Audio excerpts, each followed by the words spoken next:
Alright, so welcome to another tutorial on Danicom channel.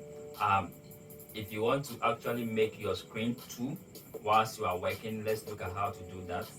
So let's quickly look at how to make your screen two whilst you are working. So basically all you have to do is just hold the window that you are currently working on, like this one for instance.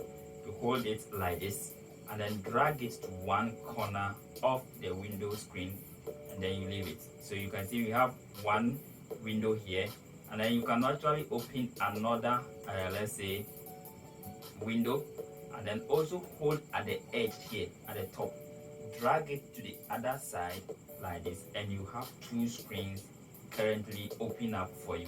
Thank you very much.